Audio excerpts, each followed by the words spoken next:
या निशा सर्वभूतानां तास्यां जागर्ति संयमी यस्यां जागृति भूतानि सा निशा पश्यते मुने आपूर्यमाणम् अचल प्रतिष्ठम् समुद्रमापः प्रविशन्ति यद्वत् तद्वत् कामायं प्रविशन्ति सर्वे स शान्तिमाप्नोति न कामकामी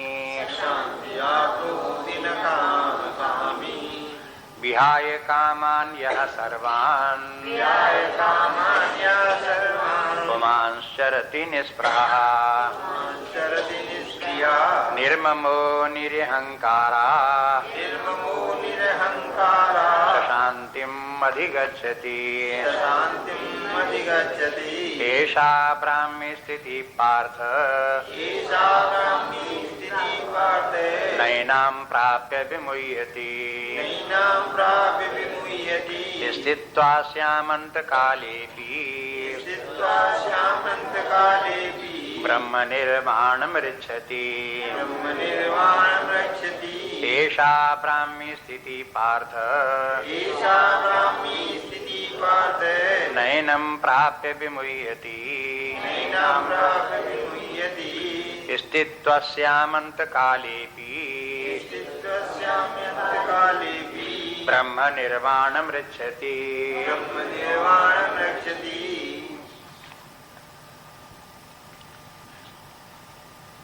यहाँ इस श्लोक पर आकर के यह स्थित प्रज्ञ का प्रसंग पूरा हो जाता है। प्रारंभ हुआ जहाँ भगवान ने प्रारंभ किया था आत्मज्ञान की बात कही। पहले श्लोक में आत्मज्ञान, अंतिम श्लोक में ब्रह्म ज्ञान। जो आत्मज्ञान है वही ब्रह्म ज्ञान है। प्रारंभ हुआ आत्मज्ञान से, पूरा हुआ ब्रह्म ज्ञान। माने आत्मा और ब्रह्म दोनों एक ही हैं। यदि आत्मज्ञान हो गया तो वो ब्रह्म भाव उसे प्राप्त हो गया। एक प्रकार से यह अध्यात्म विद्या का, वेदांत का संपूर्ण सिद्धांत भी हो गया। ये सब का सब जो कुछ है, तत्व ज्ञान, आत्मज्ञान, परमात्म ज्ञान पूर्णता प्राप्त करने का इन्हीं 18 श्लोकों में आ गया। गांधी जी की प्रार्थना में ये इतने श्लोक नित्य पढ़े जाते थे। जहाँ वैष्णव जन तो तेने कहिए पीर पराई जाने दे, ये भजन होते थे और प्रार्थनाएं होती थीं। तो सायंकाल बैठ करके जब प्रार्थना उनकी होती थी तो उसमें ये स्थित प्रज्ञ के ये इतने श्लोक भी पढ़े जाते हैं। उन्होंने इसका अभ्यास कर रखा था। लोगों को बार बार यही शिक्षा देते थे, समस्त गीता का सार स्थित प्रज्ञ दर्शन, इसका अभ्यास करो, बार बार इसका चिंतन करो। प्रारंभ में मैं आपको बताया था, विनोबा भावे ने फिर इसी पर इतने गीता का इतना भाग जो है इसके ऊपर अलग से प्रवचन उन्होंने दिए। स्थित प्रज्ञ दर्शन के नाम से वो पुस्तक सस्ता साहित्य मंडल से प्रकाशित है। उसमें जो है इसका विस्तार सहित व्याख्या उन्होंने दी है। वैसे सभी ग्रंथों में जितनी आप व्याख्याएं देखेंगे गीता की, उसमें व्याख्या हैं। इसको अच्छी तरह से समझना चाहिए, बार बार हम चिंतन करें। 18 श्लोक कोई बहुत अधिक नहीं है। इनको शुरू से लेकर के आखिर तक बार बार इनको पढ़ें, याद हो जाए और अच्छा है। उनके अर्थ का भाव, तात्पर्य बार बार स्मरण करें तो आपको पता लगे कि आध्यात्मिक जीवन का स्वरूप क्या है, उसमें हमें कमी क्या है, क्या परिवर्तन लाना है, कैसा अपने आप को बनाना है, जीवन का लक्ष्य क्या है। ये सब इसके अंतर्गत आपको संकेत मिल जाएंगे। उसी के अनुसार अभ्यास करते रहें। जो अर्जुन का जो प्रश्न था, स्थित प्रज्ञ से का भाषा, समाधिस्थ से केशव, स्थित प्रज्ञ की परिभाषा क्या है। वो जब अपने आत्मज्ञान में स्थित होता है तो उसकी समाधि कैसी होती है। समाधिस्थ माने स्थित प्रज्ञ समाधिस्थ होता है। वहीं से प्रारंभ हो गया अर्जुन के प्रश्न ही से, क्योंकि उसी बात का प्रसंग भगवान ने पहले कहा था कि जिस व्यक्ति को इस प्रकार से ज्ञान हो जाता है बस फिर वो फिर विचलित नहीं होता, मोह में नहीं पड़ता और फिर वो स्थित प्रज्ञ हो जाता, उसकी बुद्धि स्थिर हो जाती है। तो अर्जुन समझ गया कि स्थित प्रज्ञ हो जाना समाधिस्थ हो जाना है। समाधिस्थ के माने फिर क्या हुआ? गीता के अनुसार समाधि जो वो आत्मज्ञान परमात्म ज्ञान में स्थित रहते हुए केवल चुपचाप आंखें बंद करके बैठे रहना नहीं है। उसमें समाधि का तात्पर्य आत्मज्ञान तो रह ही रहे, उसका दर्शन तो आत्मज्ञान का समाधि में कर ही ले, लेकिन व्यवहार काल में भी समाधिस्थ ही रहे, समस्त व्यवहार काल में समाधिस्थ रहे। एक संत ने कहा कि देखो व्यास जी ने गीता लिखी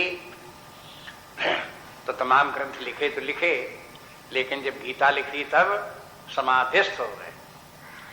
अब समाधिस्थ के माने अगर आंखें बंद किए होते, केवल आत्मा ही में स्थित होते और उन्हें दुनिया दिख न रही होती तो उनकी कलम कैसे चलती, लिखते कैसे? इसके माने आंखें खोल के, ओपन आई ट्रांस कहलाता, अंग्रेजी में ट्रांसलेशन किया। एक समाधि कैसी? ओपन आई ट्रांस, ट्रांस माने समाधि, ट्रांसेंडेंटल मेडिटेशन के माने समाधिस्थ हो जाना। ध्यान करते करते मन बुद्धि के परे चले गए, आत्मभाव में स्थित हो गए। ये हो गया महेश योगी का ट्रांसेंडेंटल मेडिटेशन। और ट्रांस के माने है मेडिटेशन, जब ध्यान की स्थिति में व्यक्ति हो तब ट्रांस है। और ओपन आई ट्रांस कि मैंने आंखें खुली हैं, देख भी रहे हैं, काम भी कर रहे हैं और समाधि में भी हैं। देखो जैसे जैसे अध्यात्म विद्या को समझने की कोशिश करेंगे वैसे आप देखेंगे ये एक प्रकार का बड़ा ही उच्च स्तर का बैलेंस है, संतुलन। न तो व्यवहार से भागे और न व्यवहार में लिप्त हुए, न तो आंखें खोल के देखी ही न आंखें बंद ही की। शंकर जी के चित्र कभी कभी आपने देखे होंगे, शांभवी मुद्रा कहलाती, आंखें जैसे खोले हुए शंकर जी बैठे हैं तो आधी खुली आधी बंद, इसको कहते हैं शांभवी मुद्रा। शंभुवन शंकर जी और उनकी जो मुद्रा है वो शांभवी मुद्रा है। शांभवी मुद्रा के माने क्या है? न तो बिल्कुल आंखें खोल करके जगत ही जगत देख रहे हो और कुछ न दिखाई देता हो तो भी ठीक नहीं, और बिल्कुल आंखें बंद कर ली हो जगत बिल्कुल न दिखाई देता हो तो भी ठीक नहीं। शांभवी मुद्रा के माने जगत देखो भी, व्यवहार भी करो, लेकिन जगत जैसा मिथ्या है, काल्पनिक है, वैसा देखो। जैसा ये नाम रूपात्मक है, भ्रमात्मक है, वैसा करके देखो, और जैसा जगत है तैसा ही व्यवहार करो। लेकिन इसमें न कहीं लिप्त हो, न इसके मोह में पड़ो, न इसके कारण से दुखी हो, न इसके कारण से चिंता करो। इस प्रकार की स्थिति अपने अंदर लाओ। तो ये बैलेंस की स्थिति कब व्यक्ति को प्राप्त होती है? जब व्यक्ति धीरे धीरे करके अपने आत्मभाव में स्थित हो, अपने ध्यान समाधि में मन बुद्धि के परे साक्षी प्रकाशक चैतन्य है उसको ढूंढ ले और उसमें स्थित हो, चित्त को उसी में स्थापित करने का अभ्यास करे। चित्त चंचल होता है, वो भाई पुरानी उसकी आदतें चित्त की होती हैं, सांसारी, बार बार संसार के चिंतन में पड़ जाता है, भूल जाता है आत्मा परमात्मा को। तो चित्त को अभ्यास कराना पड़ता है। ये अभ्यास कराना पड़ता है किस बात का? कि उससे बराबर अपने आत्म स्वरूप का स्मरण रहे, चित्त को पता रहे कि जो सर्वत्र व्याप्त अनंत चैतन्य आत्मा परमात्मा है वही अपना स्वरूप है, और चित्त को यह भी पता रहे कि उसी आत्मा से ही हमारी उत्पत्ति हुई है, हमारा अधिष्ठान वही परमात्मा है, और ये वृत्तियां रूप जो हम हैं ये उसी में लीन हो जाने वाले हैं। इस प्रकार से अपने जो है परात्पर रूप जो अपना है उसका स्मरण रखते हुए अभ्यास करें। तो ये अभ्यास करते करते जब चित्त उसमें लग गया तो लग जाने पर फिर व्यक्ति व्यवहार काल में भी चित्त वही स्थिति बनी रहे, तो ये व्यक्ति समाधिस्थ हो गया। ऐसा व्यक्ति फिर व्यवहार काल में कैसे व्यवहार करता है? तो जहां भगवान ने उस प्रजापति कामान श्लोक के बाद में जो वर्णन किया तो फिर व्यवहार का वर्णन किया। अर्जुन ने भी 3 बातें व्यवहार की पूछी, किम प्रभासेत किमासीत ब्रजेत किम। तो फिर उसने कैसे वो बोलता कैसे है, बैठता कैसे है, चलता कैसे है, मैंने यही सब व्यवहार है क्या? बोलना व्यवहार है। तो वो बोलता कैसे है वो सब देखता है, लेकिन न कहीं किसी की स्तुति करता है और न कहीं किसी की निंदा करता है। ऐसे बोलता है। इसमें जगत में व्यवहार करते हुए भी जब ब्राह्मी स्थिति आत्मज्ञान होता है तब उसको विवेक नित्यानित्य विवेक हो गया। उस नित्यानित्य विवेक में जो अनित्य है और मिथ्या है प्रतीति मात्र, वो जगत हो गया, संसार हो गया, और उसी में भला बुरा सब हो गया। इसलिए भला बुरा देखने की बजाय ऐसे होल करके देखता है कि ये सब मायामय है, आभास प्रतीति मात्र है। अगर किसी को भला कहो तो भी व्यर्थ, किसी को बुरा कहो तो भी व्यर्थ, किसी चीज को उपयोगी कहो तो भी व्यर्थ, अनुपयोगी कहो तो भी व्यर्थ। देखो वैसे कहे कि व्यवहार काल में तो ये करना ही पड़ेगा, भला बुरा कहना ही पड़ेगा, ये तो पूरी पुरानी धारणाएं हैं और आग्रह बुद्धि करती भी रहती है ऐसे। लेकिन अध्यात्म विद्या कहती इस आग्रह के पीछे मत पड़ो। अब जो बता रहा है शास्त्र, भगवान जो कह रहे हैं उसको समझने की कोशिश करो और उसको संभव बनाओ। भले ही असंभव लगता हो लेकिन उसे संभव बनाओ। जो असंभव लगता रहता है, यह असंभव लगना भी एक बुद्धि की दुर्बलता है। असंभव है, ऐसे कैसे होगा? व्यवहार में तो ऐसे ही होगा। ये जो असंभव लगता है, इसे वेदांत में जो 3 प्रतिबंध हैं, उन प्रतिबंधों में सबसे पहला असंभावना है। असंभावना एक पहला प्रतिबंध है। प्रतिबंध माने बैरियर। आप अध्यात्म में प्रवेश नहीं कर सकते, आप साधना नहीं करोगे, असंभव मानते रहोगे तो आपको उत्साह ही नहीं आएगा कि हम ये सब करें। आपको ये लगता रहेगा तो हो ही नहीं सकता, नहीं हो सकता, तो आप बैठे रहोगे जहां का। इसलिए पहले जो असंभावना मन में बैठी हुई है, उस असंभावना को मिटाओ, छोड़ो, और उसके स्थान में संभावना लाओ। संभावना श्रद्धा मूलक है। श्रद्धा होगी तो संभावना दिखाई देगी। यहाँ श्रद्धा कि ठीक है, ये बात ऐसी माननी चाहिए। जब शास्त्र, इतने शास्त्र, सैकड़ों शास्त्र यही बात कह रहे हैं, जब हजारों ऋषि मुनि यही बात कह रहे हैं, तो इनकी बात में कुछ सच्चाई जरूर होनी चाहिए। ऐसा बुद्धि स्वीकार करने लगे तो श्रद्धा आ गई, श्रद्धा आ गई तो संभावना आ गई, संभावना आ गई तो फिर इस अध्यात्म विद्या में प्रवेश करने का और अभ्यास करने का अपने आप उत्साह आएगा। व्यक्ति उसी के लगेगा, उसी में उसके करने के लिए लगेगा। तो फिर ये बता दिया कि देखो इस प्रकार से अपने आत्म भाव में स्थित रहो। इसमें एक बात और देखेंगे कि मुख्य इन श्लोकों में, 18 श्लोकों में कामना का त्याग प्रधान है। आत्मज्ञानी वही व्यक्ति है जिसकी कामनाओं का त्याग हो गया। शुरू वहीं से किया, प्रजहात यदा कामान। प्रजहात, प्रजहात माने त्याग देता, जहात, जहात के माने छोड़ देना। ये सब पहले इस व्याख्या हो चुकी है, उसमें देख लेना। प्रजहात यदा कामान, जब व्यक्ति समस्त कामनाओं का त्याग कर देता है।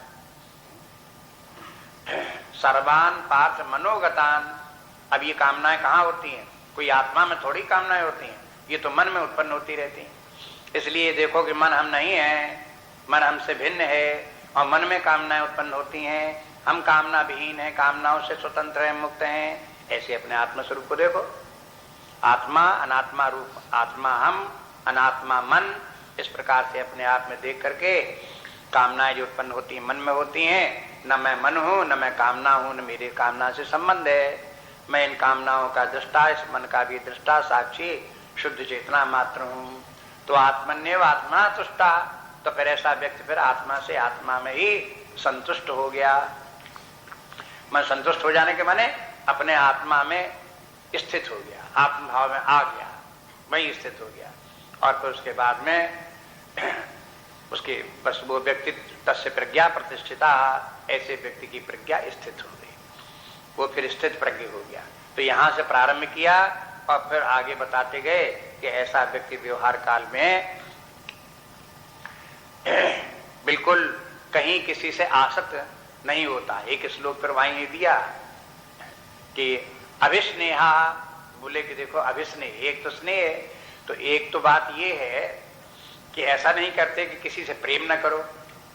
शास्त्र ये कहता प्रेम करो, लेकिन सबसे करो, सबसे, कीट पतंग तक, सबसे, जितने प्राणी हैं सबसे प्रेम करो। लेकिन किसी एक व्यक्ति विशेष से प्रेम बिल्कुल मत करो। अब देखो कैसा संतुलन रूप बना। जहां एक व्यक्ति से प्रेम किया तहां फंस गए, चक्कर हो गया, बंधन हो गया। सारे संसार से प्रेम किया, सारे प्राणियों से प्रेम किया तो मुक्त हो गए और प्रेम बन ही रहा। पहले तुच्छ एक व्यक्ति से प्रेम तो तुच्छ प्रेम, सीमित प्रेम, संकीर्ण प्रेम, मन संकीर्ण, हृदय संकीर्ण। जहां सारे विश्व से प्रेम किया तो संकीर्णता खत्म, व्यापकता आ गई, महानता आ गई और प्रेम भी प्रखर प्रेम, महान प्रेम हो गया। जो सारे संसार प्रेम करेगा उसके प्रेम की कौन पारावार, कौन सीमा उसकी, कितना विशाल प्रेम हो गया। हाँ? ऐसा महान प्रेम वाला व्यक्ति जो वो तब बोले कि देखो ये आपकी व्यवहार की स्थिति है। सारे संसार में सब लोग मिलते हैं, भले बुरे सब मिलते हैं, सबकी भलाई बुराई कुछ न देखो, एक परमात्मा सब में देखो और सबसे प्रेम रखो।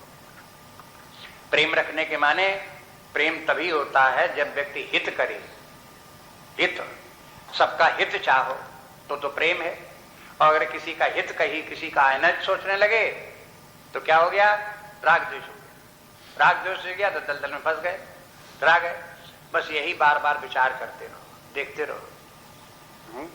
न किसी की प्रशंसा करो, न किसी की निंदा करो, न किसी से राग करो, न किसी से द्वेष करो। तो जब पहले इसको न करो बोलते हैं तो लोग आखिर जी घबराता लोग, तो फिर क्या करें। अरे भाई करो ये कि सबसे प्रेम रखो। सारा जगत सारा परमात्मा का ही रूप है, सबसे प्रेम रखो, सबकी भलाई चाहो। दुष्ट भी जो है बहुत, पापी भी हैं, अधम भी हैं, उनसे भी प्रेम रखो। क्या प्रेम रखो, ऐसा प्रेम न रखो कि जैसी दुष्टता सीख लो। अरे ऐसा प्रेम रखो, ये कोशिश करो कि उनकी भी दुष्टता छूट जाए। कुछ तो उनको प्रेरणा दो कि भाई तुम गलत रास्ते पर चले गए हो, अब इसको छोड़ो, सही रास्ते पर आओ, ऐसी प्रेरणा दो। प्रेम पूर्वक उनको समझाओ, बताओ। दूसरी बात ये कि भगवान से प्रार्थना करो कि भाई इन सबके जो है सबका उद्धार हो, सबका कल्याण हो। ये जो श्लोक है सब सर्वे भवन्तु सुखिना और सर्वे सन्तु निरामया, ये क्या है? ये सारे विश्व भर से प्रेम करने का सूचक है। ऐसे प्रेम करो, ऐसा नहीं कि श्लोक रट लिया बोलते रहो और राग द्वेष करते रहो, निंदा करते रहो, झगड़ा फिसाद करते रहो और जब बोलने को आते श्लोक बोल दो। ये क्या बात है? सबके प्रति भाव रखो, सद्भाव रखो, सबके साथ प्रेम भाव रखो, दया भाव सबसे रखो, सबके उद्धार का उपाय करो। ये सोचो कि सभी लोग जो है वो सन्मार्ग पर लगे, अध्यात्म मार्ग पर आवें, जंजाल में फंस गए हैं जहां जिस दलदल में, वहां से बाहर निकलें, उनको सबको शांति प्राप्त हो, सबको प्रसन्नता प्राप्त हो। ऐसा उपाय भी करो, अपने मन में भाव भी लाओ, संकल्प भी लाओ। जब कोई व्यक्ति सारे संसार के हित का संकल्प करता है तो देखो सारे संसार तो चला आ रहा हजारों लाखों वर्षों से, उसका कोई सारा संसार कोई स्वर्ग थोड़े बन गया है, सब अच्छा ही थोड़ा बन गया है। लेकिन मुख्य बात ये होती जो ऐसा संकल्प करता है वो जरूर उसका हृदय स्वर्ग बन जाता है, आनंद बन जाता है, परमात्मा का रूप पर जाता है। इसलिए अपनी तरफ से आप संकल्प करते रहो कि सारा जगत आनंद में बन जाए, सारा जगत जो है वो उदार बन जाए, महान बन जाए, दुखों से छुटकारा हो जाए।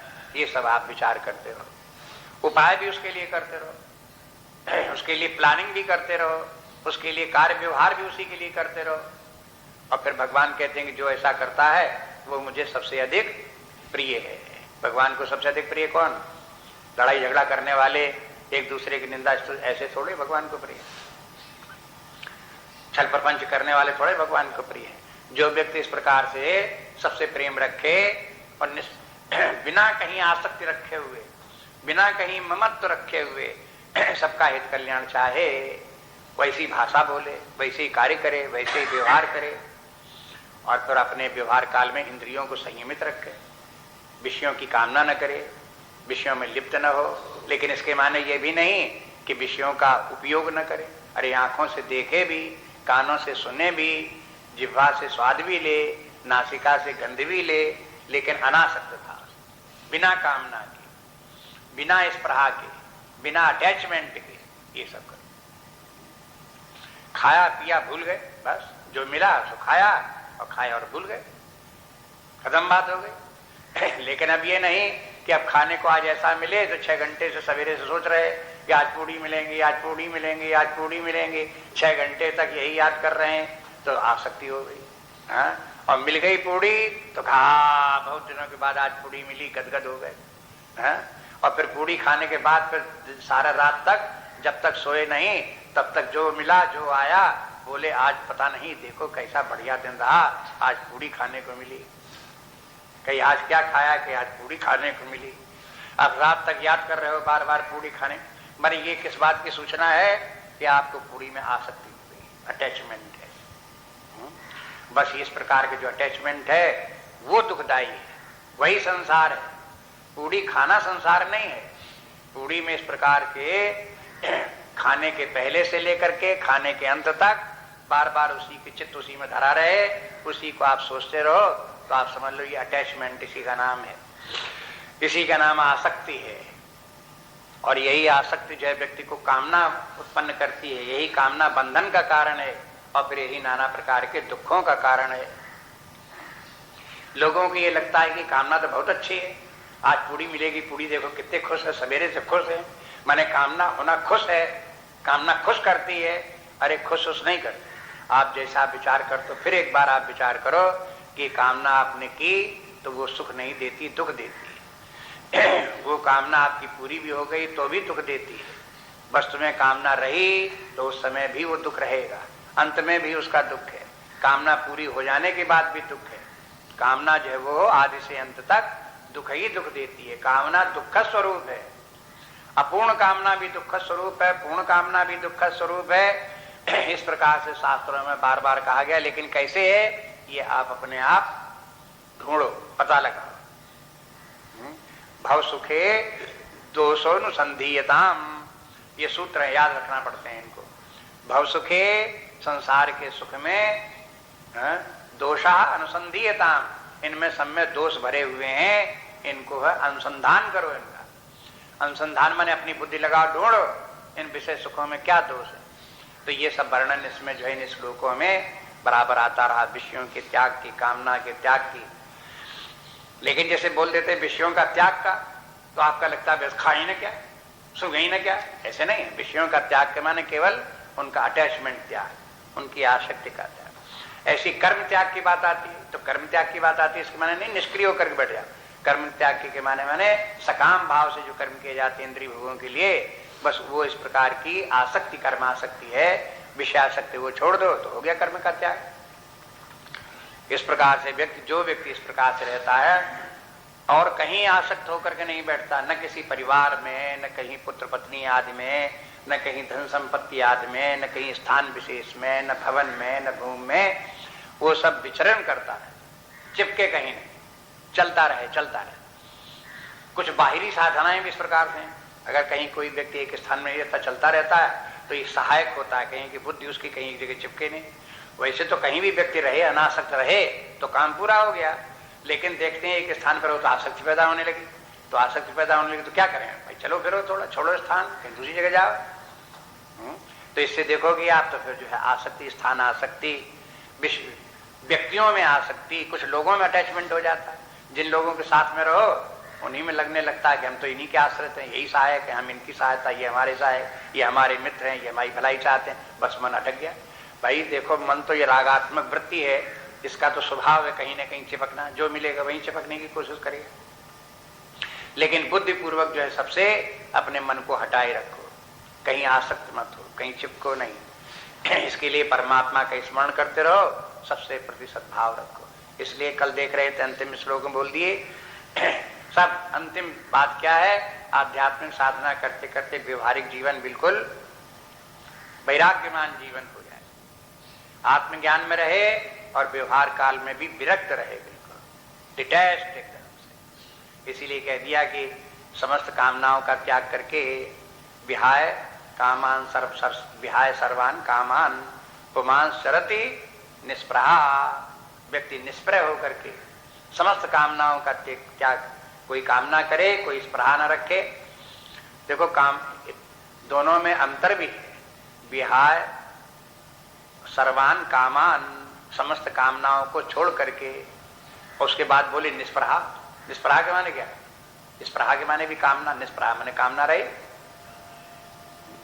पहले बोले कि समस्त कामनाओं का त्याग करके निष्प्रह होकर के व्यक्ति विचरण करता है। तो दोनों में थोड़ा शाब्दिक अंतर भी होना चाहिए, कोई ना कोई तात्पर्य इनके दोनों का अलग अलग होना चाहिए। तो विद्वानों ने ऐसा विभाजन कर लिया कि जो अप्राप्त वस्तुएं हैं उनकी कामना छोड़ दो, जो प्राप्त वस्तुएं हैं उनमें भी स्पृहा मत रखो। यहाँ इस प्रकार मैंने अटैचमेंट हो गया। जो वस्तुएं, जो धन संपत्ति प्राप्त है, जो पद इत्यादि प्राप्त है, उसमें अटैचमेंट मत रखो, ये भी हो गया। और फिर कहीं ममता न रखो, अहंकार न रखो। अहंता ममता इनको माया बोलते हैं। संक्षेप में जब बोलते हैं माया क्या है, अहंता ममता ही माया है। अहंकार ये शरीर ही मैं हूं, मन बुद्धि ही मैं हूं, ये अहंता हो गई।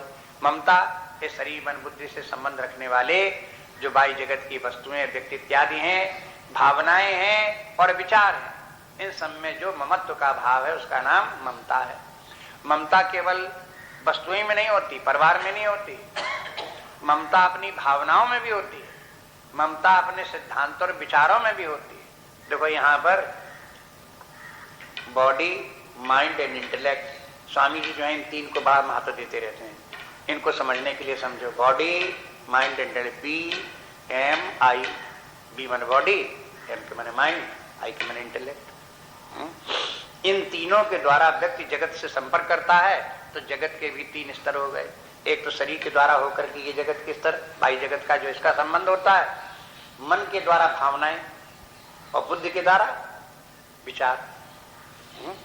तो जैसे व्यक्ति को अपने बाह्य जगत की वस्तुओं पर आसक्ति हो जाती है, ममत्व आ जाती है, तैसी मन का जो विषय, जो भावनाएं हैं, उनसे भी आसक्ति हो जाती है। ऐसे ही व्यक्ति को अपने बुद्धि में जो सिद्धांत आए, उन सिद्धांतों के प्रति भी आसक्ति हो जाती है। अब देखो, आसक्तियां आप समझोगे कि संसार में बाह्य वस्तुएं में होती है, सो नहीं है।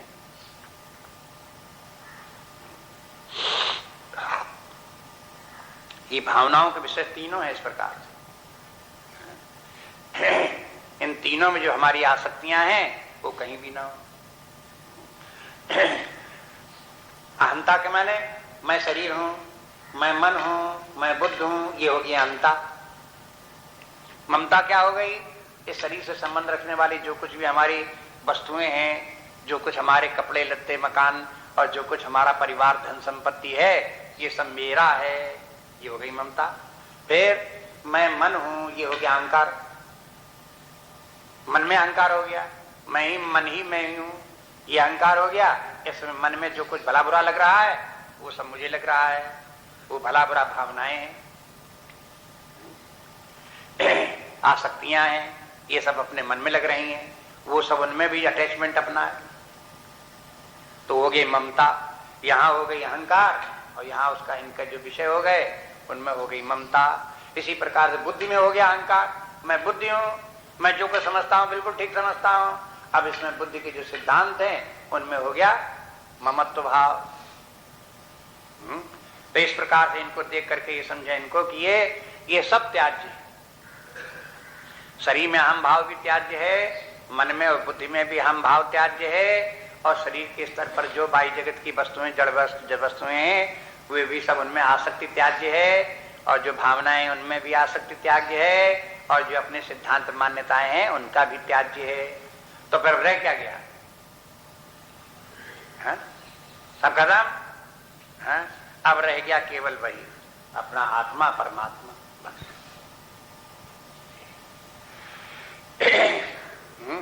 जहां आत्मस्वरूप रह गया, तो अब आप देखोगे कि इस स्थान पर पहुंच गए जो बिल्कुल पैसिफिक ओशन है, प्रशांत महासागर।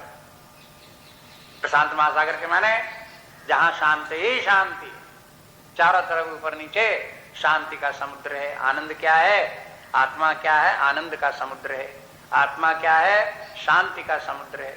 अगर आत्मा शांति का समुद्र न होता तो आनंद का समुद्र नहीं हो सकता था। अगर आत्मा में विक्षेप पैदा होते रहते, आत्मा में अशांति बनी रहा हो करती, तो वहां आनंद का वास नहीं हो सकता था, वो आनंद स्वरूप नहीं हो सकता था। इसलिए आत्मा जो है शांत स्वरूप है, परम शांति के क्षेत्र में पहुंच गए। इस परम शांति के क्षेत्र में जहां पहुंच गए तो बस फिर उसके बाद व्यक्ति को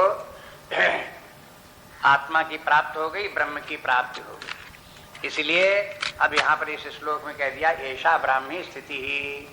पिछले श्लोक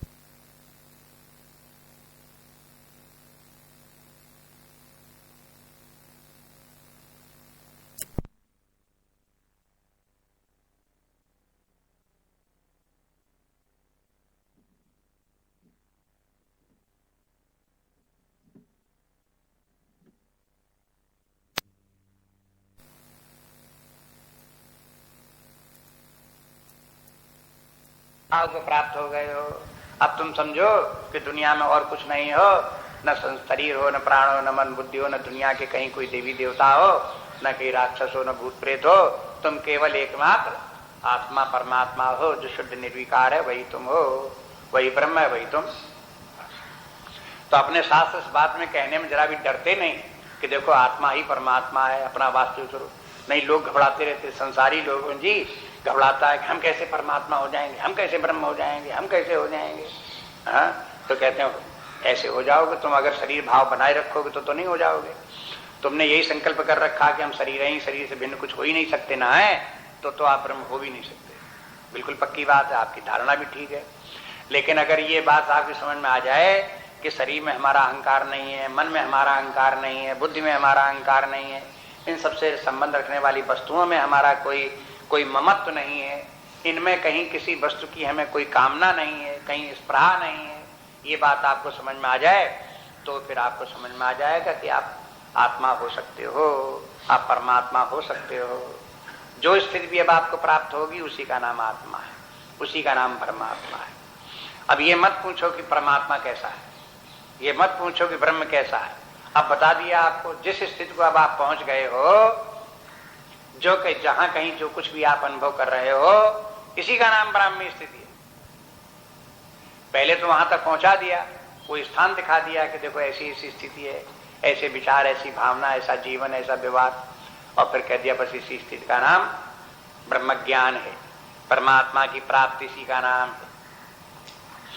अब पौराणिक भाषाएं जहां कहीं हैं कि लोग बाग उपासना कर रहे हैं, परमात्मा के दर्शन प्राप्त कर रहे हैं, भगवान आ रहे हैं, सामने दिखाई दे रहे हैं, वो अपने पुराणों की भाषा का अपना तात्पर्य है, उसको अपने स्थान पर रहने दो।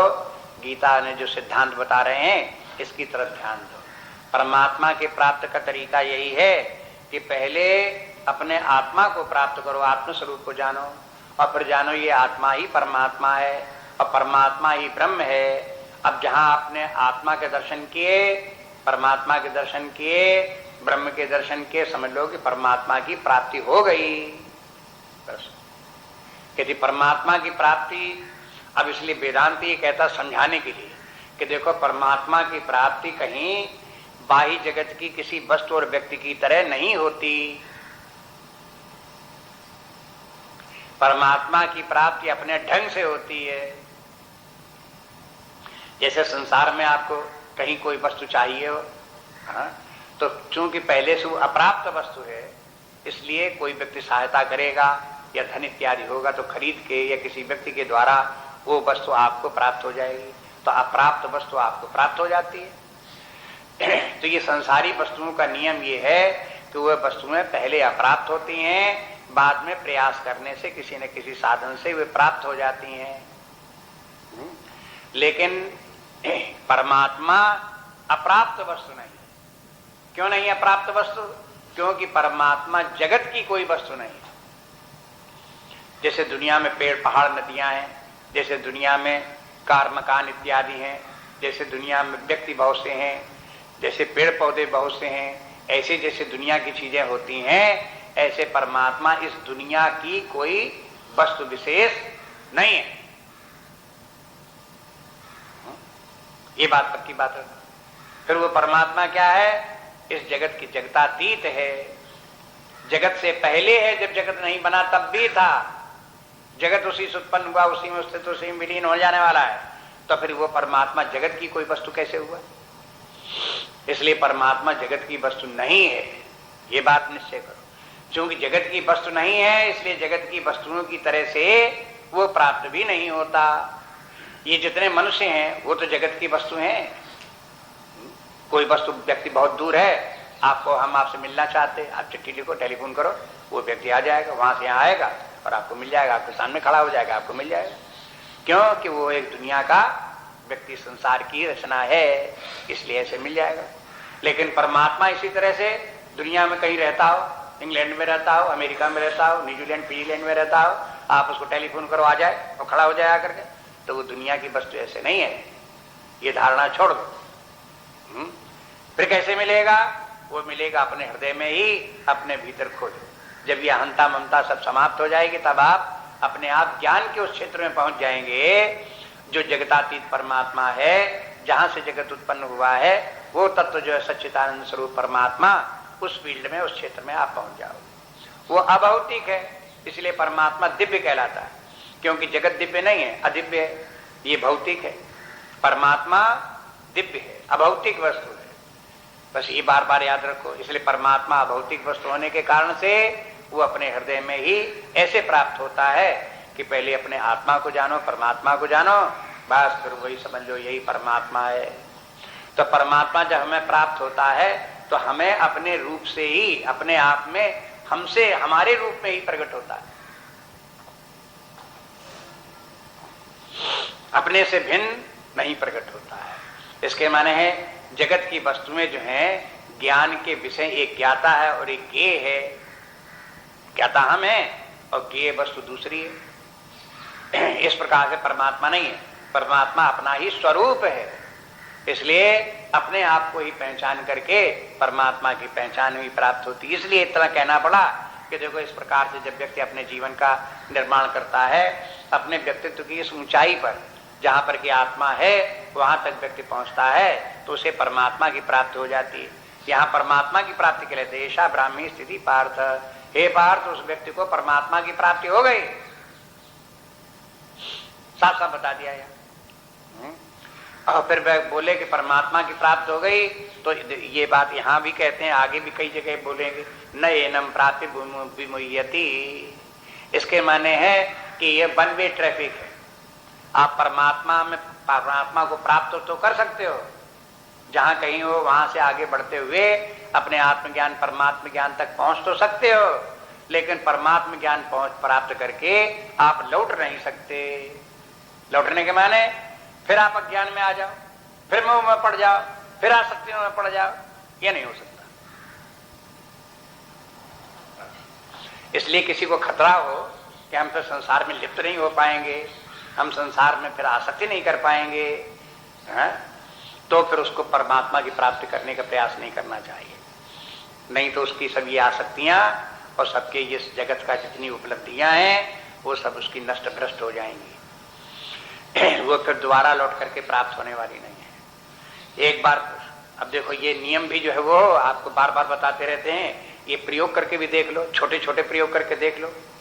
आपको किसी वस्तु का अज्ञान हो तो अज्ञान हो सकता है आपको, लेकिन अज्ञान के बाद आपको जहां बता दिया जाए तो आपको उस वस्तु का ज्ञान हो जाए। तो अज्ञान से ज्ञान में तो जाने का रास्ता है, लेकिन उसके बाद ज्ञान से अज्ञान में लौटने का रास्ता आप ढूंढो क्या है? तो आप नहीं आ सकते। इसलिए मोह के माने अज्ञान है। आपको पहले ही बता चुके, मोह की परिभाषा यही है।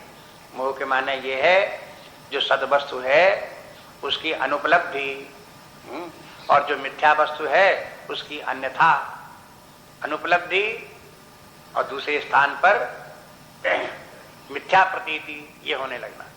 Non apprehension of truth, miss apprehension of the world, इसका नाम है मोह। ये मोह शब्द जो है व्यापक शब्द है, इसमें दोनों बातें हैं। सत्य का ज्ञान, आत्मा का ज्ञान न होना, उसके स्थान में जगत ही सब कुछ है ये धारणा होना, और संसार को ही सब कुछ मान करके उसमें आसक्त हो जाना, इसका नाम है मोह। तो ये संसार में जो मोह है, जगत में जो मोह है, तभी तक रहेगा जब तक आत्मा का ज्ञान नहीं, परमात्मा का ज्ञान नहीं। जहां एक बार परमात्मा का ज्ञान हो गया तो फिर जगत में मोह नहीं हो सकता। ऐसे उदाहरण भी आप देख लो, जैसे रस्सी के स्थान पे आपको सर्प की भ्रांति हो गई, तो सर्प की भ्रांति तब तक रहेगी जब तक आपको रस्सी का ज्ञान नहीं हुआ। बने रहो सर्प की भ्रांति में। और आपको सर्प की भ्रांति अच्छी लगती हो तो कोई कहे भी कि देखो यहाँ रस्सी पड़ी हुई है, तो आपको पड़ी रहने दो, कोई बात नहीं, हमें सर्प ही ठीक है, उसी सर्प की भ्रांति में पड़े रहो। लेकिन अगर एक बार आपने कहीं रस्सी देख ली और आपको मालूम हो गया कि ये तो रस्सी, ये सर्प नहीं है, तो फिर आप सर्प की भ्रांति में दोबारा लौट करके आ नहीं सकते। बस वो रस्सी दिखने लगी, रस्सी दिखने लगी। बस ऐसे करके एक बार जहां आपने आत्मज्ञान परमात्म ज्ञान प्राप्त कर लिया, वैसे ही करके सत्य रूप में अनुभव में आ गया कि वास्तव में रियलिटी तो यही है जो शास्त्र कह रहे थे, संत लोग कह रहे थे, वो कुछ झूठ बात नहीं, यथार्थवाद है। ये आत्मा परमात्मा ही तो अपना रूप है ही है, बस ये तो हम है ही हैं। ये बात समझ में आ गई तो फिर आप नहीं कह सकते कि मैं शरीर हूं, फिर आप ये नहीं कह सकते ये जगत सत्य है, फिर आप ये नहीं कह सकते कि इनमें जो आसक्तियां मोह आदि हैं वो ठीक है। ये नहीं हो सकता, वो खत्म हो गया। ऐसे आत्मज्ञानी व्यक्ति में अगर कोई संसार की आसक्ति की कल्पना भी करे तो वो केवल अपनी ही भ्रांति की उसके ऊपर मिथ्यारोपण कर रहा है। ये भी समझ।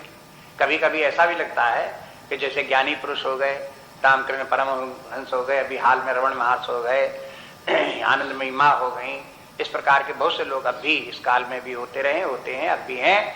तो होता ये है कि जो लोग उनको देखते हैं तो उन पर भी मोह में पड़े होने का उनको आरोप लगाते हैं कि ये भी मोह में पड़े हुए हैं, ये भी आसक्तियों में पड़े हुए हैं। तो ये जो उन लोगों को लगता है वो क्या है, उनको अपने ही मन में जो विकार हैं उनका प्रोजेक्शन है।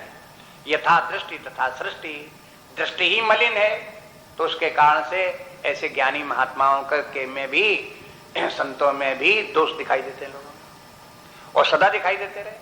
इन महात्माओं के कितने लोगों ने मारा है, काटा है, गोली मारी है, जहर पिलाया है, इनकी हत्या की है, ये सब होते रहे। क्यों? क्योंकि उनमें दोष दिखाई देते रहे। दोषी दृष्टियों को उनमें भी दोष दृष्टि होती रही है। उनके नहीं समझते थे कि ये किस स्थिति के हैं, कैसी महानता है, नहीं समझ में आती लोगों। इसलिए दूसरा कोई कुछ भी समझता रहे, उससे क्या होता है? जो व्यक्ति अपने आप एक जगह पंचदशी में आता है, तो अगर मान लो हम आत्मज्ञान भी हो गया और हम अपने ज्ञान में आत्म स्थित भी हैं, और फिर भी हम संसार में खाते पीते चलते फिरते और लोगों के बीच में बात करते हैं, और उससे कहता पूर्व पक्षी कि आप कहते हो कि अन्य किसी के सामने आप अपना ज्ञान बघारो नहीं, किसी को बताओ नहीं, जैसे अज्ञानी व्यक्ति उसी प्रकार से रहो। सत्शास्त्र ही कहते हैं। गीता में आगे अध्याय में देखेंगे, तीसरे अध्याय में, वहां भगवान ने भी ये बात कह दी कि देखो ज्ञानी बनकर के रहो, लेकिन अपने ज्ञान को छिपाए रहो। अन्य लोगों के साथ तो ऐसे ही व्यवहार करो जैसे अन्य लोग व्यवहार करते हैं। उनको ये दिखाई दे ये तो हमसे बड़ा प्रेम रखते हैं, ये तो हमारे साथ इनके बड़ा प्रेम है, ये तो बड़े इस प्रकार के, ऐसे ही उनको लगता रहे। लेकिन आप अपनी तरफ से आत्मज्ञान में रहो, न कहीं किसी से मोह, न कहीं किसी से आसक्ति, इस प्रकार से रखते हुए रहो, छिपाए रखो अपने आप को। तो ऐसे करके जब उसने पूर्व पक्षी ने कहा कि आप ऐसे कहते हो, तो ये बताओ कि फिर लोग कैसे जानेंगे कि हम ज्ञानी हैं? तो उसके उत्तर में कहते हैं कि भाई देखो, आत्मज्ञान जनाने से कोई लाभ नहीं। आत्मज्ञान का लाभ तो अपने आप से अपने भीतर है। जो व्याप्त आत्मज्ञानी ब्रह्मज्ञानी है उसका आनंद अपने आप पा रहा। दूसरा व्यक्ति चाहे उसे ज्ञानी समझे चाहे अज्ञानी समझे, उसके ज्ञान में कोई कमी नहीं होती। अगर दूसरा व्यक्ति अज्ञानी कह दे तो क्या ज्ञानी थोड़ा हो जाएंगे? दूसरा व्यक्ति ज्ञानी कह दे तो हम ज्ञानी थोड़ा हो जाएंगे? अगर हम अज्ञानी तो उसका दुख अज्ञान के कारण हम भोगेंगे, अगर हम ज्ञानी हैं तो उसका आनंद अपने ज्ञान के कारण से भोगेंगे। दूसरे के कहने जानने सुनने से उसमें कुछ लाभ होने वाला नहीं है, इसलिए उसका कोई प्रयोजन नहीं है। आप कभी आशा मत रखो कि दूसरे व्यक्ति भी हमारे ज्ञान को जाने, हम लोगों को दिखावें कि हमें बड़ा ज्ञान हो गया है, हम भी अब ज्ञान में रहते हैं, आप क्या समझो? ऐसा नहीं।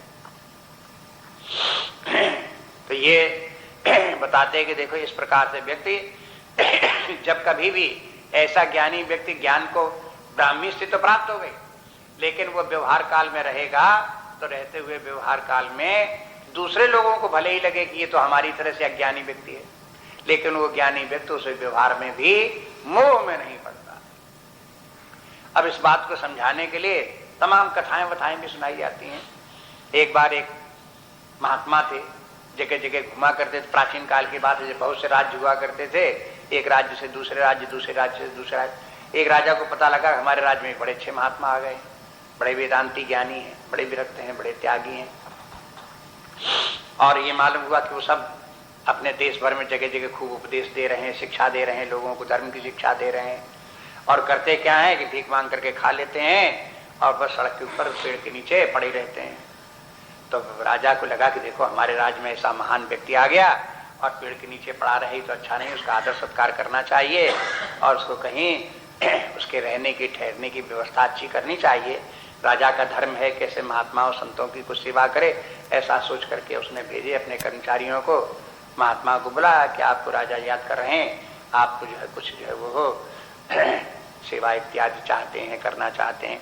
तो लोग बड़े आदर पूर्वक राजा के पास उसको ले गए। राजा ने उसको खिलाया पिलाया, उसने खा लिया। और उसके जहाँ राजा का बगीचा था उस बगीचे में ठहरने के लिए राजा ने इंतजाम कर दिया कि आप यहाँ रहो। राजा कहा ठीक है यहाँ बने रहेंगे। तो वहाँ पहले वो पेड़ के नीचे जहाँ बगीचा था उस पेड़ के नीचे चबूतरा भी बना हुआ था। तो पहले तो जमीन पर जहाँ कहीं पेड़ के नीचे होता कच्ची जमीन पड़ा रहता था। राजा के महल में आया तो उस बगीचे में आया तो पेड़ के नीचे वहां रहा, एक चबूतरा भी उसके ऊपर था, उसके ऊपर लेट गया, अपने वहां रहने लगा। राजा ने कहा कि तुम ऐसे ही पड़े रहते हो, ओढ़ने के लिए ले लो कपड़ा, क्या देते हो। उसने वो कपड़ा ले लिया, ओढ़ भी लिया उसने। एक दिन फिर राजा ने कहा कि देखो ये कमरा खाली है हमारा, इसमें आप तुम बने रहो, कहाँ मैदान में पड़े रहते हो, वहां कीड़े चीटी फीटी कीड़ी पकोड़े सब लगते हैं, कमरे में आप सुरक्षित रहो। अच्छा के कमरे में बने रहते हैं। अब वो अपने नगर में जाता था, प्रवचन इत्यादि करता रहता था, बोलता रहता। शाम को आया अपने कमरे में ठहर गया। वहां राजा ने अपने खाना उसको खिला दिया, बढ़िया खाना मिलता था उसको, वो भी खिला दिया। उसको फिर धीरे धीरे के कपड़े भी दे दिए, 1 कपड़े 2 कपड़े 10 कपड़े ओढ़ने के लिए, बढ़ने के लिए। सर्दी हुई, बढ़िया बढ़िया रजाई गद्दा अद्दा सब मिल गए। खाने के लिए बर्तन भी सोने चांदी के सब उसको राजा ने सप्लाई कर दिए। अब वो महात्मा बड़े आनंद से उनके राजा के साथ में रहने लगा। लेकिन महात्मा अपना कार्य करता रहता था, नगर में अपने घूमता था, दिन भर अपने लोगों से मिलता था, लोगों को शिक्षा देता था, शाम को आता था, अपने खाया पिया अपने उसी। तो अब राजा ने एक दिन सोचा कि देखो हमारे उसमें अंतर क्या है, हम भी इसी राजमहल में रहते हैं, ये भी इसी में रहता है, एक कमरे में हम भी रहते हैं, एक कमरे में ये भी रहता है। जो हम खाते हैं सो ये खाता है, जैसे इसके बर्तन वैसे इसके हमारे बर्तन, जैसे इसके कपड़े तैसे हमारे कपड़े, हमारे इसमें अंतर क्या है। ये काय बात का महात्मा। एक दिन राजा ने उनसे पूछ भी दिया कि महात्मा जी अब हमारे आप में कोई अंतर नहीं। तो महात्मा ने कहा हम तो पहले ही कहते थे, हमें आप में क्या अंतर है, सब आत्मा स्वरूप है, सब परमात्मा स्वरूप है, हम कब अंतर नहीं कहे। हमारे कहने का तात्पर्य ये कि जैसे हम यहाँ पर जो है वो हो राजसी सुख इत्यादि हमको प्राप्त है, वैसे आपको प्राप्त है, जैसे आप सुखपूर्वक रहते हो तो हम इस प्रकार रहते हैं, इसलिए हम तुम सब एक समान है। हम उसने कह दिया हाँ ठीक है, और इस प्रकार से चुप रहा। उसके बाद फिर जो है 1-2 दिन 4 दिन हो गए, राजा अपना प्रश्न भी भूल गया, अपनी चर्चा भी भूल गई। एक दिन उसने कहा महात्मा ने कि हम रोज घूमने जाते हैं, आपको चलो आज घुमा ला मैं अपने साथ। तो उसने कहा कि चलो अच्छा घूमे आते हैं तुम्हारे साथ। तो राजा चला और वो जो है सन्यासी चला, और ये दोनों चले घूमने के लिए, निकले नदी के किनारे, घूमते घूमते घूमते घूमते 4-5 मील निकल गए। राजा कहने लगा कि अब शाम हुई जा रही है, अब चलो, अब वापस चलो, अकेले हैं, कोई है नहीं। एक तो राजा को अकेले डर लगता है और उसको सन्यासी को अकेले डर नहीं लगता। सन्यासी कहता नहीं चले आओ, क्या बात है, थोड़ा दूर और चलते हैं, थोड़ा दूर और चलते हैं। राजा जो है वो कहने लगे भाई अब हम तो आगे नहीं जा सकते, अब तो हम वापस जाएंगे। अरे कहा कि आगे चल करके गांव है, शहर है, चलो वहां हम ठहर लेंगे, कौन बड़ी दूर थोड़े, 4-5 किलोमीटर निकले, 1 किलोमीटर 2 किलोमीटर और सही, वहां चल करके रात को वहीं ठहरेंगे, कल सवेरे वहां से चले आएंगे। राजा ने कहा कि नहीं, हम वहां कह करके नहीं आए हैं, बता करके नहीं आए हैं, वो सब रास्ता देखेंगे, ढूंढते फिरेंगे, वो ठीक नहीं है। और फिर हम राजा होकर के हम ऐसे थोड़े जा सकते हैं कि दूसरी जगह किसी घर में जाकर ठहरे, जाकर करें जाकर, इसलिए हमको तो वापस जाना है, राज्य का कार्य देखना है और कार्य देखना है। ऐसे बात करते करते जब ये हुई तो उसने कहा कि अच्छा भाई आप जाना चाहते हो तो जाओ, तो कहे तुम भी चलो। तो उसने कहा कि नहीं हम तो नहीं जाएंगे। क्यों? कहा कि हम तो आगे जाएंगे, दूसरे गांव वहीं ठहरेंगे जहां आपको बता रहे हैं। कहीं वहां आपको कहाँ कमरा मिला जाता है, वहां आपको कहाँ सोने के बर्तन मिले जाते हैं, वहां इतना बढ़िया खाना मिलता था वो कहाँ मिलेगा, और आपका जितना साथ सामान वहां कमरे में इकट्ठा उसका क्या होगा। कहा वो सब सामान आपका था, और आपका तब भी था जब आपने हमको दिया, और जब वहां पड़ा हुआ तब भी आपका है। जिस समय हमें आपने नहीं दिया था तब भी आपका था, जब आपने दिया तब भी आपका था, अब वहां पड़ा हुआ तब भी आपका है। हमारा तो तीनों काल में कभी अपना हुआ ही नहीं, इसलिए न वो कमरा मेरा है न कमरे की वस्तुएं मेरी हैं, और तीनों काल में उसका संबंध नहीं है। इसलिए वो कमरा हमको अपनी तरफ खींचता नहीं, वहां की वस्तुएं हमें अपनी तरफ खींचती नहीं। तुम्हारा अपना महल है तो तुम्हें खींचेगा अपनी तरफ, तुम्हारी अपनी वस्तुएं हैं, तुम्हारा अपना राज्य है, वो तुम्हें अपनी तरफ खींचेंगे। तुम्हें जाना हो तो जा सकते हो, हम नहीं जाएंगे। कहा कि नहीं नहीं आप चलो, और नहीं चलो, नहीं तो लोग बात क्या कहेंगे कि मंत्री राजा को भगा दिया, उसको सन्यासी को भगा दिया राजा ने, उसको खाने को नहीं दिया होगा, बदनामी होगी। कहा नामी बदनामी कुछ नहीं होगी। आप पूछ रहे थे कि हम में और आप में क्या अंतर है, पूछ रहे थे, आप पूछ रहे थे। अब आपको समझ में आ जाएगा कि हम में और आप में क्या अंतर है। इसलिए अपेरेंटली ऊपर से देखने में पता नहीं लगता कि कौन ज्ञानी कौन अज्ञानी, और शास्त्र मना भी करता है कि ऊपर से ज्ञानी अज्ञानी का भेद मत दिखाओ।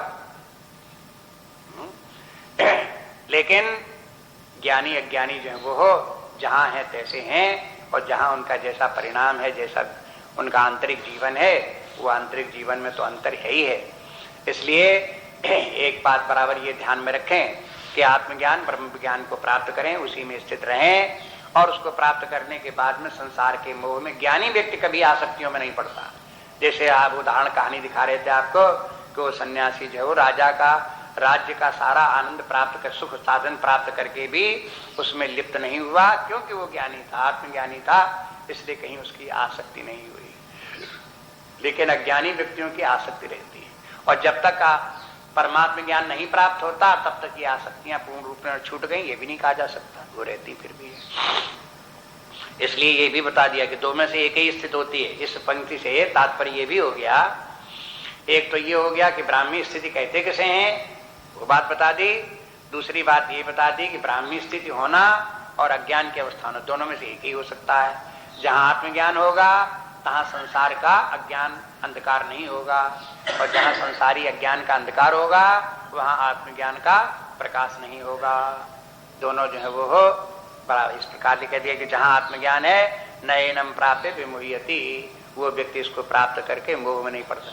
विमुह्यति मोह शब्द जो है उसकी क्रिया बन गई, मुह्यति माने मोह में पड़ जाता है, और विमुह्यति बहुत मोह में पड़ जाता है। तो ये बहुत अधिक मोह में पड़ जाना ये फिर उसके लिए संभव नहीं। तो कहते स्थित्वा अस्याम अंत काले भी, कहते हैं लेकिन ये स्थिति तो बड़ी मुश्किल में प्राप्त होने वाली है। अगर आज हमें प्राप्त नहीं होती तो कहते कोई बात नहीं, लगे रहो, प्रयास करते रहो।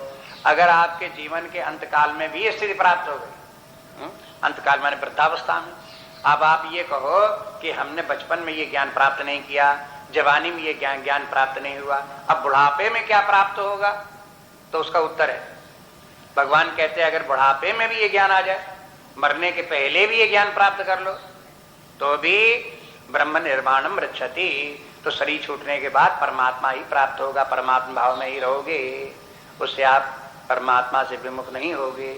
इसलिए उत्साहित करने के लिए भी है कि आप ये मत समझो कि हमारे लिए ये ज्ञान नहीं है, या हम इस ज्ञान को प्राप्त नहीं कर सकते, यह बहुत कठिन ज्ञान है। अब आप इनको सबको श्लोकों फिर एक पढ़ के एक बार देख जाओ, इसमें कठिनाई क्या है। कहीं कोई ऐसी बात नहीं बताई कि आप कहो कि हमारे पास इतना धन है ही नहीं कि हम ऐसे ज्ञानी बन जाए, हमारे पास शरीर में इतनी ताकत ही नहीं कि हम इतने ज्ञानी बन जाए। ऐसे कोई आपको साधन नहीं बताए गए इसमें कि जिनका आप पास अभाव हो और उनका नाम दे करके आप कह दो ये ऐसे ज्ञानी, ऐसे ब्रह्म ज्ञानी तो हम बन ही नहीं सकते। कोई ऐसे साधन की माने लौकिक भौतिक साधन की नहीं है, बस केवल है तो आपकी मानसिक कमजोरी है, आप केवल धारणा आपकी इस प्रकार को हो नहीं सकता, कठिन है, मुश्किल है, कैसे भला हो जाएगा, कैसे आसक्तियां छूटे, बस आपको इसी प्रकार लगता रहता है। अन्यथा कोई आपको ऐसे धन संपत्ति परिवार पद इत्यादि कोई इस प्रकार शारीरिक ताकत, मानसिक ताकत, बौद्धिक ताकत कोई ऐसी जरूरत नहीं है कि जिसकी आपके पास कमी हो, जिसके कारण इसके प्रार्थना कर सकते हो। इसलिए मरते मरते तक अगर ये ज्ञान प्राप्त हो जाए तो भी व्यक्ति का कल्याण हो जाए। इसलिए जो कुछ भी समय शेष बचा है उस समय को पूरे 100% उसी में समर्पण होकर के इस ज्ञान को प्राप्त करने और इसमें स्थित रहने का प्रयास करना चाहिए। पुरानी बातों को भूल जाओ, बीती ताही विसार दे आगे की सुध ले, जो बात गई सो गई। आप कहो कि पहले हमने ये पाप कर्म किए, वो पाप कर्म, हम ऐसे बुरे रहे, तैसे तैसे रहे, उन सब बातों से कोई मतलब नहीं, उनको सबको भुला वे सब व्यर्थ बात है। गतम न सोचाम कृतम न मन्ये, गतम न सोचाम, जो चला गया उसकी कहीं कोई आपकी सोच नहीं, जो हो गया सो हो गया, भला बुरा जो कुछ किया सो किया। कृतम न मन्ये, जो कुछ किया उसकी आप कोई चिंता नहीं करते। कृतम माने कार्य, न मन्ये मन में मत लाओ कि हमने ऐसा किया वैसा किया, ये गलती हो गई वो गलती हो गई, छोड़ो गलतियां गलतियां। अब जो कुछ स्थिति प्राप्त है उसी स्थिति में श्रद्धा रख करके, विश्वास रख करके, उत्साह के साथ में अपने आप को सेट राइट करो। हमारी स्थिति जो वो हो अब व्यवस्थित हो गई है, उसको सब सेट राइट करो, व्यवस्था बनाओ, यथास्थान आओ, अपने आत्म स्वरूप से विचलित हो गए, आत्म स्वरूप में आ जाओ। बुद्धि का तादात्म्य छोड़ो, मन का तादात्म्य, शरीर का तादात्म्य छोड़ो, परम शांति विश्राम अपने अंतरतम में प्राप्त करो, उसी स्थिति में रहो। बस इससे स्थित्वा अस्याम, माने स्थित रहना पड़ता है व्यक्ति को, आत्मज्ञान प्राप्त करे और उसमें स्थित भी रहना पड़ता है। नहीं तो होता ये है कि पूर्व संस्कार हमारी जो वासनाएं हैं फिर धक्का मार करके संसार की तरफ लाने की कोशिश करती हैं। इसलिए अभ्यास करना पड़ता है कि उसी स्थिति में बने रहें। स्थित्वा साफ अंतकाले भी, अंतकाल में भी स्थित हो जाना चाहिए, केवल जानना ही नहीं है, उसमें स्थित भी हो जाना चाहिए अंतकाल तक। तो ब्रह्म निर्वाणम ऋच्छति, ऐसे व्यक्ति को ब्रह्म निर्वाणम, ऋच्छति माने प्राप्त हो जाती है, मृच्छत नहीं है।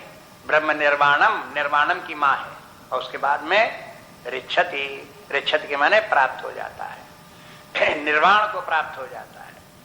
निर्वाण के माने एकमात्र वो परमात्मा ही सर्वत्र और कहीं कुछ नहीं है, इस भाव को प्राप्त हो जाता है, इसका नाम निर्वाण है। बस इसी के साथ ये अध्याय जो है पूरा हो गया। अब अंत में थोड़ा सा जो है ये इसको भी बोल दें, जो पंक्तियां हैं। ओम तत्सदिति श्रीमद् भगवद गीतासु उपनिषत्सु ब्रह्म विद्यायां योग शास्त्रे श्री कृष्णार्जुन संवादे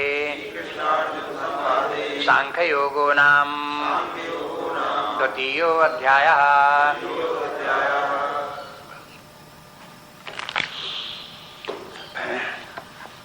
श्री राम जय जय राम, श्री राम जय जय राम, श्री राम जय जय राम, श्री राम जय जय राम, श्री राम जय जय राम, श्री राम जय जय राम, श्री राम जय जय राम, श्री राम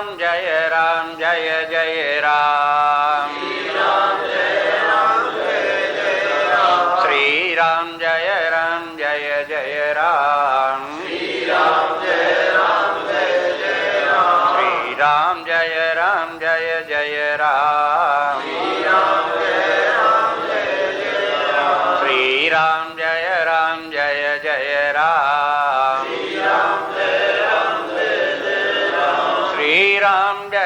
राम जय जय राम, श्री राम जय जय राम,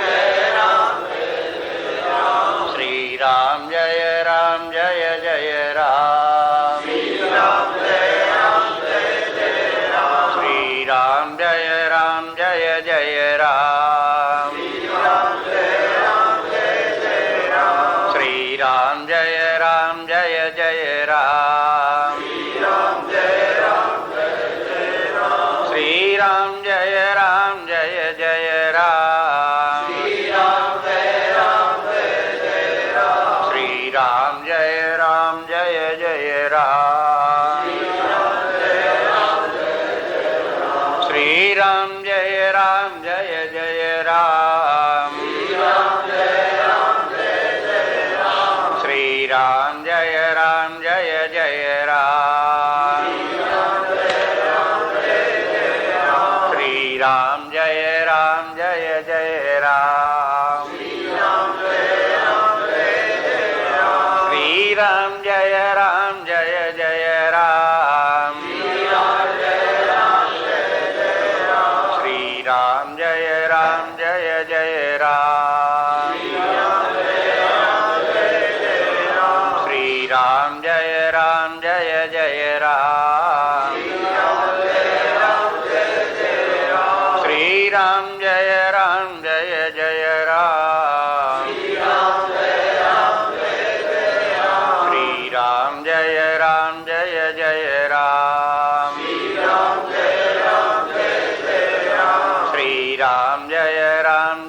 पांड्य